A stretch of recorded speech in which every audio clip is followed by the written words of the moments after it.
Hey everyone, welcome to the Them Before Us podcast. Today we have a conversation with an author, Leila Miller. Leila is a Catholic writer and author whose passion is church teaching on marriage, family, human sexuality, and pretty much all of the moral issues. She loves to discuss culture, society, and politics, generally from a conservative perspective. She's published 4 books, and today we're here to talk about a book she edited called Primal Loss, The Now Adult Children of Divorce Speak, where she put together 70 stories of now adult children of divorce to open our eyes to the impact of divorce, regardless of age or how long it's been maybe since it occurred. Leila, thanks so much for joining us. I'm so glad to be here. Thanks for having me. So before we start, I'd love to just hear a little bit more about you. If you can introduce yourself to our audience. So I am Leila Miller. I live in Phoenix with my husband of 34 years, and we have 8 children, and most of them are grown. And we have grandbabies number 15 and 16 on the way. So yeah, it's a pretty full life. And awesome. How did you get into writing?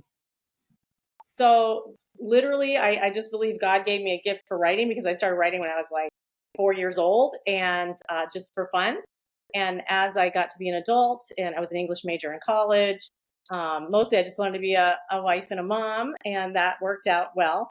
But then the culture started happening, and I started realizing I have some things to say on this. I'm raising kids in a really crazy culture. And so I started writing editorials for the newspaper back in the 90s, and then wrote a blog for a really long time, and then now I have a different blog. But somewhere along the line, some of my blog readers said, well, could you write a book on, chastity and boys and kind of how to raise good men? And I'm like, well, I have 6 boys. I think I have something to say on that. So that was kind of my first self-published book. And then, but writing just always kind of came naturally to me, and also telling my opinion. So that was always good too. I could do both. Exactly. That's awesome. And that's a great career for a mom. Yes. There can be, you find little times where you have lots of experiences that are worth writing about. Exactly. I don't want to date you or anything, but what year did you have your first child? So my oldest daughter was born in 1991. Okay. So she just turned 33. And then my youngest he is 14. So he's an 8. Oh, wow. Still got teenagers in the house. And you've really then parented through the advent of like the smartphone, social media. So that's a really interesting perspective that you can offer people. I always say that I've basically raised children in 2 different generations. So the first half of my kids were raised prior to social media, prior to this kind of change in the landscape towards the acceptance of LGBTQ stuff. And, so my first few kids were able to watch preschool shows on TV or just do normal library stuff without any concern about being sexualized or that they'll see any of these agendas out there. And that was a really nice time. Yeah, to raise kids. And then you have the second half of my kids who that was more the advent of all the social media and all the agendas that are out there. And the culture has changed so much in the time that I've been raising kids. Yeah. Right. Yeah. I actually use an analogy like going to the eye doctor. I got my first pair of glasses when I was 8 years old, and I've watched the advent of eye doctor technology just over, 20 something years. Now they're taking scans of the back of my eyeballs, and I can look at the color coded picture and you can point out all these different cool things compared to when I was 8 years old or watching it. Yeah. So it's fascinating to see things over the course of many years. Yes. About the book Primal Loss, excuse me.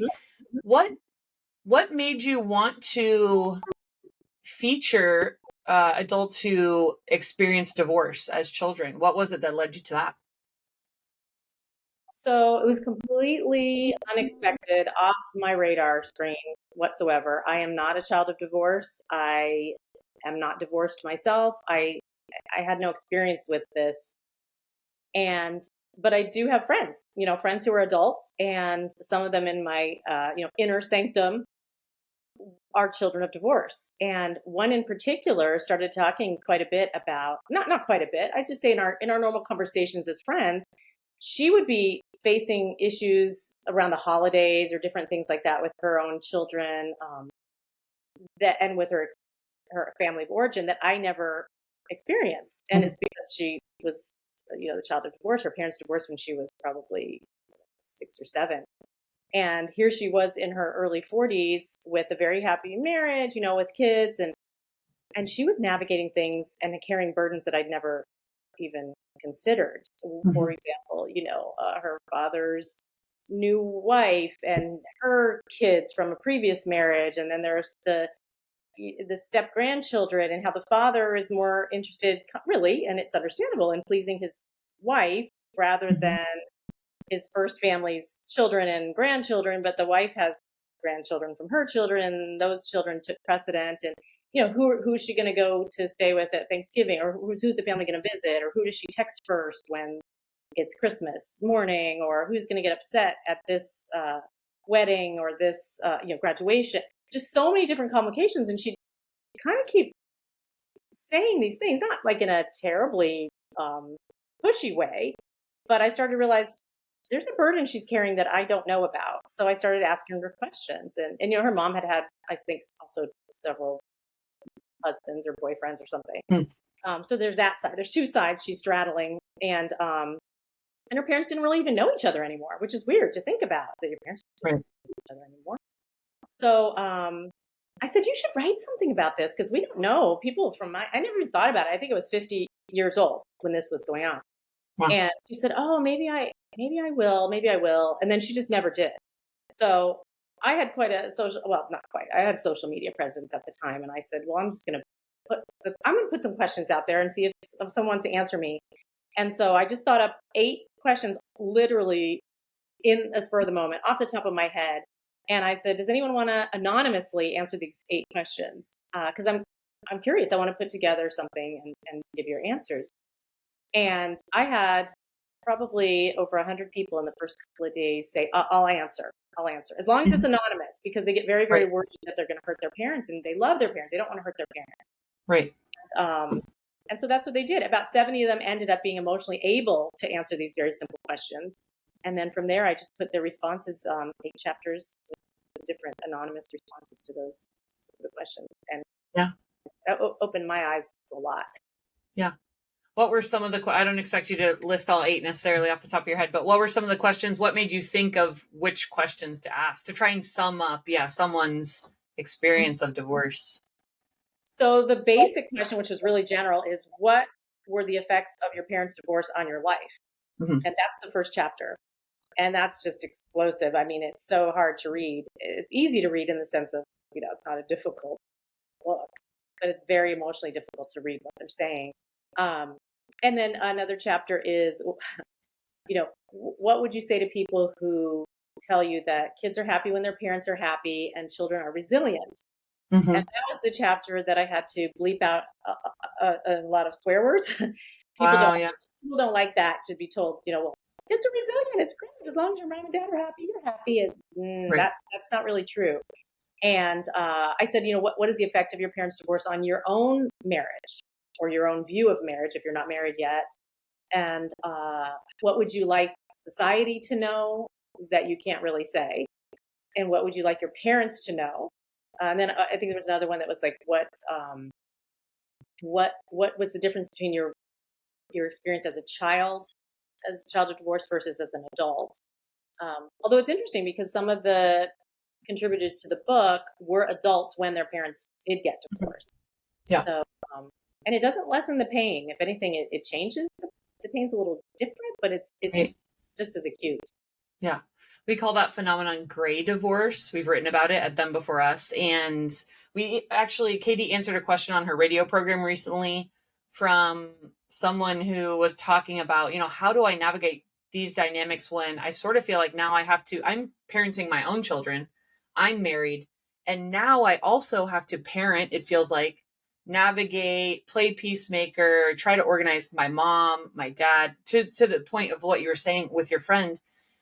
Who's doing what holidays? Who's going to be mad? I have a kid's baseball game, and the kid wants both grandma and grandpa to be there. But then if they can't be in the same room, or they're going to bring an ex or their girlfriend or boyfriend, or there's so many dynamics then adult children of divorce have to navigate. So listeners know some of my story. I shared in one of our episodes. My parents got divorced when I was older. So I was 17 or 18. Still really difficult. But I do look back on it very thankful it wasn't when I was much younger, because we still had stability in our home. At least I knew who was coming home.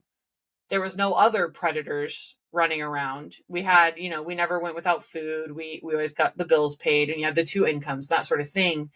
And, but kind of also to your point about not really, generationally, I'm a millennial, mid 30s.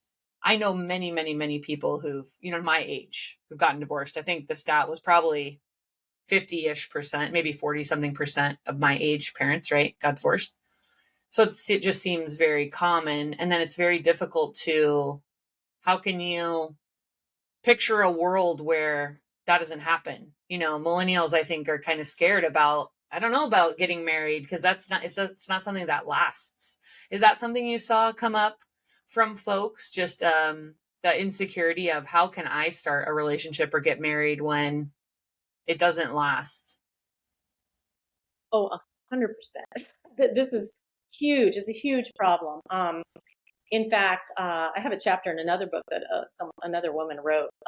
It's called Women Made New, but by Kristalina Everett. But my chapter, she specifically asked me, because she's a child of divorce, she specifically asked me to put together a chapter explaining the difference between a daughter of divorce who is getting married versus a daughter of an intact marriage who is getting married. And I can tell you, from an intact family, I never really gave it a thought. I got married and I'm like, yeah, it's forever. And I didn't have this angst, this anxiety, this worry just hanging over my head. When is this going to end? What's going to happen?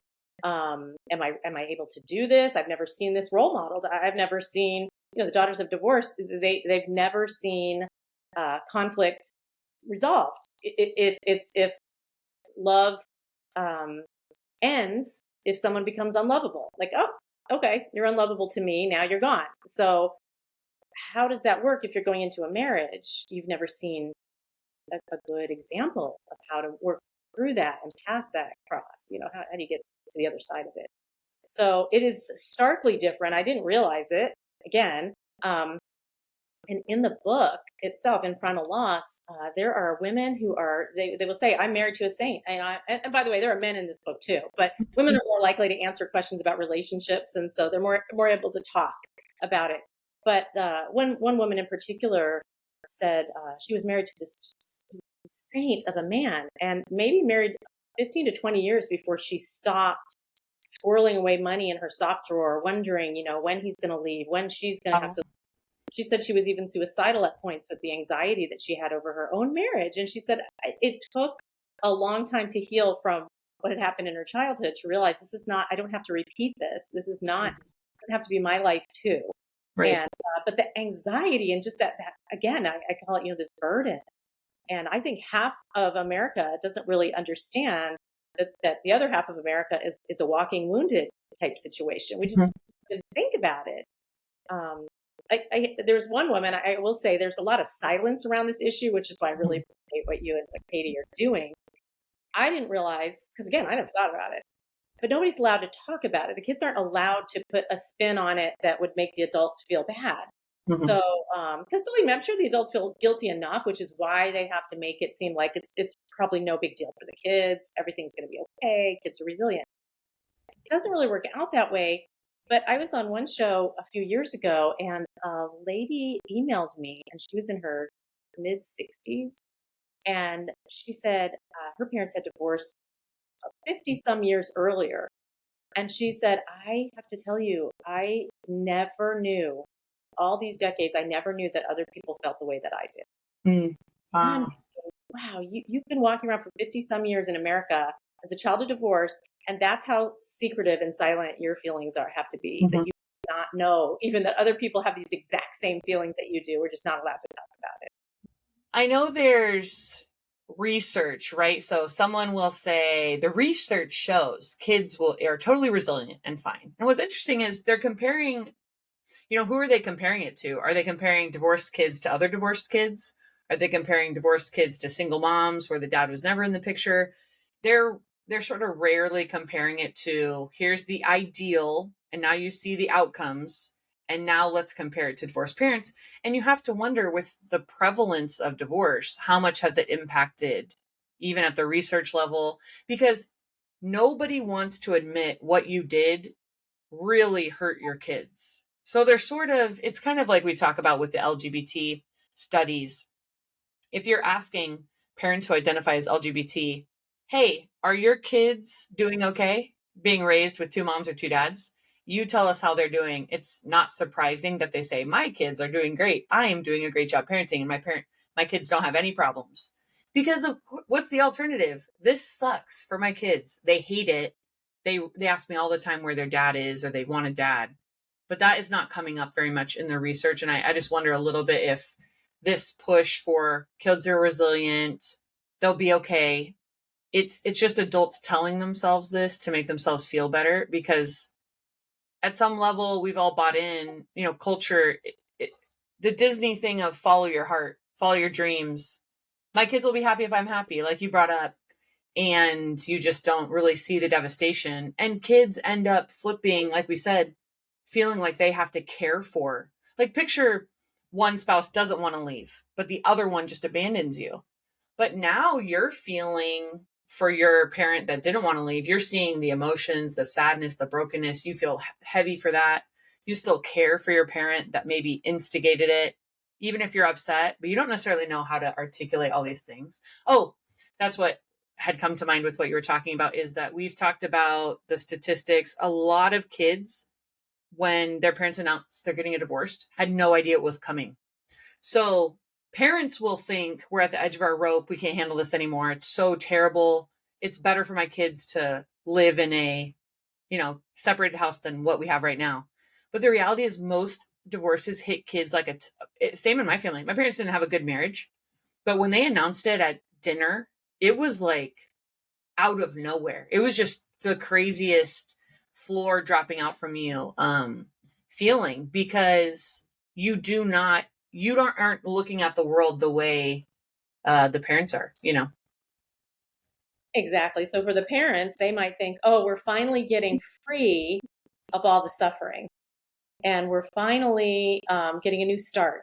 We can now be happy again. And it's exactly the opposite for the kids, because, like you say, kids don't really care if their parents are really happy together. They really don't care. I mean, obviously, we don't want people beating each other with fists and things like that, and people going to the hospital. That's a whole separate thing. That's not how most divorces are statistically. These are low conflict situations. And children are naturally, they haven't, we talk about Katie Faust, saying that children's rights over adults' desires. Children have a natural right to their family. They have a natural right to their mother and their father, married, living together, raising them. That is a protective society. That's the first society, family. So what the parents are doing is they're ripping away the first of all, the identity, all the safety, all the protection of a child, and pretending that the child is going to think like they think, which is, oh, we finally get free of this. No, you've just completely shattered their foundation, shattered their protection, and there's no going back. How do you put that back together? I mean, thankfully, some people do come back together, and I pray for that in every case. Right. But someone in my book said, and it was really powerful image. Divorce is like the parents. You're in an airplane with your parents, and you're safe in this airplane, and you're a kid, and then they strap on their parachutes and they jump out of the plane and say, "You'll be fine," as they're falling, and they leave you to navigate the plane that you don't know how to fly. Right. Terrifying. There's nothing more terrifying. This idea that we can just take a child's world and split it into two parts. No home. Now there's no home. Where's home? Well, home is nowhere. It's nowhere. You're going to be divided now. You're going to straddle two worlds that even the adults couldn't handle. They couldn't reconcile these two worlds. they get to go on, have their new beginning, and you're stuck for the rest of your life for decades and decades until one of them dies, Hmm. straddling the two worlds that they couldn't even reconcile. Right. And to your point about the one who often is the reluctant, the reluctantly divorced parent, that parent then is left devastated, often suicidal, completely unable to function for a while, probably. And this child suddenly has to be a parent or figure out how to help this non-functioning parent who has been wronged. I mean, that's an injustice. And also love the offender, or the person who abandoned the other spouse. You got to grow up really fast. But then, at the same time, you've got new romances that might kick in. You've got others, someone who's in therapy and can't even work and can't function. And how can they take care of the needs of a child? The child's needs are completely neglected at that point, and Right. um, that is a failure of adults. It's an absolute failure of adults to take care of children. And again, that's what them before us is all about. Is no, you do stay for the children. And you know what? Most of the time, things are going to get better in your marriage. Hmm. Uh, and that's statistically true. Like a Right. year or two later, usually you have a better, happier marriage and you overcome these problems. And that is what the children see is, oh, you mean I can overcome problems? This Hmm. is great. As Right. opposed to, oh, what am I witnessing? Well, the two people who made me, and God put them together to make me, this is my family, this is my identity. I'm happy. I don't care what they're up to. I don't care if they're even miserable. As long Yeah. as I've got my security and my family, um, then that's ripped away. And the child's message, the message that the child gets, even though the parents say, well, the message is that we don't want you to see this as a marriage. We don't want to model this bad marriage. It's like, no, what the child sees is love stops. Hmm. Love. The Right. child sees things get bad, so we throw people away. Hmm. That's what the Well, child and sees. yeah, and kids can't distinguish between your ability to do that to your spouse and not do it to them. Why would a kid think you're not going to throw me away? So you can just stop loving. Because, like kids don't see the mother and father as like people who were unrelated, who came together, which is the reality. It was a man and a woman who didn't know each other at some point, and now they do. And they decided to become a family. Okay, but that's not really different to a kid than I'm biologically connected to you. So even though there's some deeper, quote, biological connection, all they know is you've been together as long as I've existed and you decided it's just over. So what says you're not going to do that to me? And unfortunately, divorce sometimes does have a parent do that to them. Like you said, it's often men when they remarry, they start this is anecdotally very true. They'll start a new family because the women are the primary determiners of your social life. That's just kind of always true. So when your dad marries a new woman, he has a new social direction, or maybe he has new kids and new friends and all this stuff. And so this idea, you've heard this come up and the people who shared, but people will try to say, well, now you get two Christmases or you get two bedrooms. That's assuming, first of all, that financially both parents are okay when you separate. So that's not always the case. And then it's also acting like, oh great, now because I have two bedrooms where I'm missing one of the people I love the most, now I'm supposed to be happier in some way. I got more stuff for Christmas, so that's gonna make me feel happier in some way. Yeah, I mean that doesn't really, it might at first. I know there's one lady in the book who's like, at first it was like, oh, we get more presents, and then she realized this is awful. This is awful. I don't want more presents. I want my home back. Mhm. Um, so yeah, it's a way of, again, placating the parents and the adults into feeling better about what they just did to the children. Yeah. And it is hard to face. I get it. I get it. There's, if in some ways, and again, I did a whole article once on, there are very similar arguments um, in support of divorce as there are in support of abortion. Mm. So it's a one-time thing. You can always try again. Oh, it's just, you'll, there's freedom. All these different things that they say. But it's the same way with women who've had abortions. When you finally do want to look at what you've done, sometimes it's just too much. It's too much to see it and to own it and to name it. So instead, you become an abortion advocate. In the same way, like for divorce, like I can't look at what I did. I can't look at what happened to my children. So therefore, I have to become a divorce advocate. And say that it's going to be. It's totally fine. My kids are great. How many times have I heard that from people? Like, my kids are so happy that Right. we got divorced, and I'm like, okay. Well, I don't know. They're not going to tell you if they're not happy, because first of all, they rely on you. If they're still minors, they're relying on you for everything that they need to live. Shelter, food, clothing, love. They're not going to suddenly say, yeah, everything you did destroyed me. And then when they're older, what are they going to do? I mean, again, you've got one that's probably wounded from the divorce. You've got other people who are remarried now, and it's precarious. Like you said, if somebody remarries, the new spouse is going to take the attention and the precedent and the excitement, even everything, of the parent. And the kid is, and the first families, I had someone who said, practically screaming it in the book, first families matter. First families matter. Because a lot of times, let's say you're a kid from the first family, and your parents get remarried, and then there's stepkids. There might be half siblings. So the your half siblings, they only know an intact family from their parents have always been married. Well, your picture with their picture's always on the wall with their full family because they have the same mom and dad. But your picture, half your family's not on the wall. Your mom's not on the wall, or your dad's not on the wall. Your other siblings on, whatever. And you can't ever be in a house where your family is acknowledged, and you have to be quiet about your other half of your family. You usually can't talk about it, but your half sibling has no such restraint. I mean, that's half sibling grew up in an intact home with the second marriage. So there's all these complications that these kids have from first families, and they feel like, you can't say anything. You feel like a second-class citizen. You're walking on eggshells because you don't want to bring up something you're not supposed to talk about or disturb adults.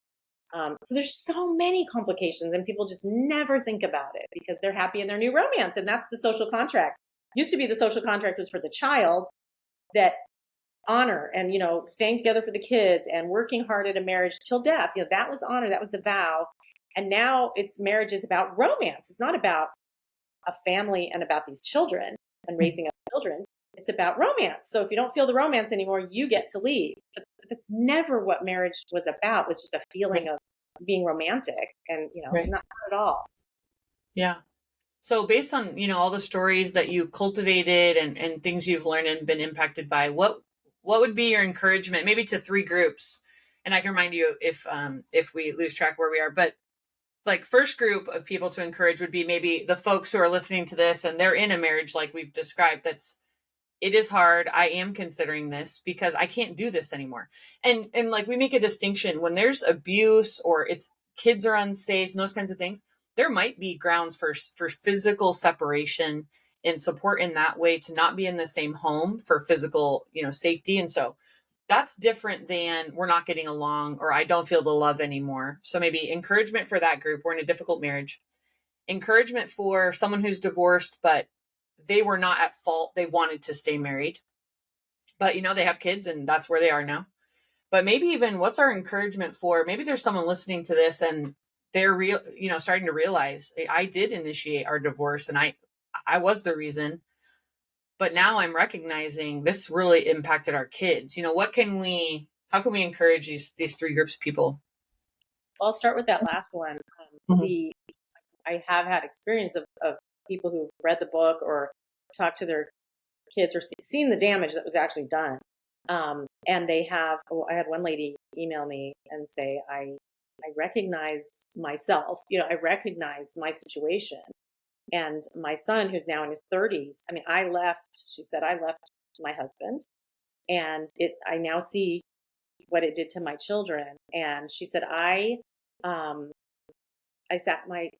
to my son's house, 30 some years old. And I said, she's in her 70s now. And she said, I told him without any excuses, no excuses. She said, I am sorry that I ruined your family. I'm sorry that I left your father. I'm Mhm. so sorry what I did to you. It was wrong. It was unjust. And you've Mhm. suffered. And she said he wasn't expecting it. And his whole Yeah. countenance, everything, she could tell like a weight had just been lifted from him. And he looked Mhm. different and he acted differently. And she thanked her. And she said, I knew that this was so important for him to hear those words from me. And I knew then I had to go to my daughter and do the same thing. Mhm. Um, so I always tell people, just apologize. Just apologize. Say this was an injustice. I'm sorry. Don't make any excuses or caveats about why you did it. Doesn't matter to the child. Just say you're sorry. That Mhm. acknowledgement makes them feel not crazy. So it makes them Right. feel, for once, I'm not being gaslighted, and someone's not trying to pretend that everything's fine when we know it's not. So just say an injustice was done to you. And even people who aren't the parents can say that to children of divorce. I'm so sorry that this injustice happened to you. How do you feel? What can I do to help? Or what can so that's one. Just acknowledge it without any caveats and excuses. People who are abandoned, I mean, this is one of the hardest things to endure because now you aren't really taking care of the children well because you're just trying to survive. You're financially probably in dire straits, all these horrible things. Um, you know, I always say, do the best you can to still be faithful. I say this because the vow is for life, and the kids do better if the new romances don't keep blooming. Mhm. Stay stable. Be the one in your child's life who, if possible, can remain faithful to the vow, even if the other one went off and got remarried or whatever. Be the stable, healthy parent for your child and be that example of fidelity like Christ was. Christ was faithful to his horrible spouse, us, until death. Yeah. And he kept his value, his promise to us to be faithful. So that goes a long way, actually, believe it or not, if one parent stays faithful to healing the children and keeping them stable and making them be able to have a good relationship themselves because they've seen this witness of fidelity that's just heroic. And so you don't have to run off and have another affair or another husband or wife just because you were abandoned. You don't have to do that. It's all a different mindset than what the culture is telling you. And so for people in a tough marriage, oh goodness, there are, first of all, if you're going to go to a pastor or to a therapist, please ascertain ahead of time that that person is marriage affirming and not divorce directing. Mhm. There's so many who will direct you. Well, yeah, I guess this one is kind of this is too rough. Stick with someone who really isn't going to give you that easy exit ramp. You want someone who's going to help you save the marriage, and that's my number one advice. There are examples. I did a follow up book called Impossible Marriages Redeemed, and it's got some of the worst situations where people who persevered and really kept their eyes on God and their vow more than like, what am I feeling? Am I happy? Am I not happy? Forgiveness goes a long way. Forgiveness and kindness and self forgetfulness in a very good way to where you're not, I'm so aggrieved. I'm so aggrieved, and then believe it or not, sometimes that other person starts to change when you become a more forgiving, kinder person. And then kids see that example too. So, they're always watching. Kids are always watching what you do and, not what they do. What does the other person do? Just what are you doing? They're going to see in the best in you.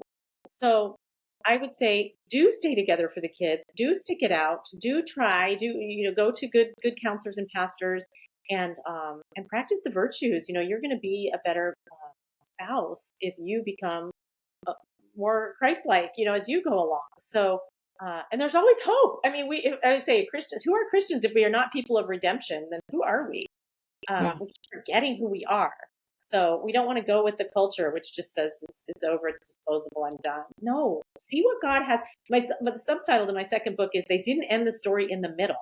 If you if Mm. you if you carry that cross through and get to the other side of it, you might find something that God has for you that is absolutely stunningly so much more beautiful than you could ever imagine. And then you've Yep. saved your family and you've saved your children. So Yep. anyway, so those are my little snippets of advice here. Yeah. That's great, Leila. Awesome. All right. People can find you at leilamiller.net, right? And pick up the book on Amazon or probably a number of places books are sold. Primal Loss, The Now Adult Children of Divorce Speak. Thank you so much for your time and the writing that you're doing to encourage folks. This is really important work, I think. Oh, thank you so much, Jennifer. I'm just glad that, there's a chance to let people know they're not alone in their suffering, and that other people do understand, and they do feel the same, and Yeah. we can all try to work to save marriage. That's kind of the number one thing that we need to remember to do as Christians. Yeah. Yeah, for sure. All right, everyone. We hope you enjoyed this conversation. Thanks so much for listening, and thanks for joining the movement.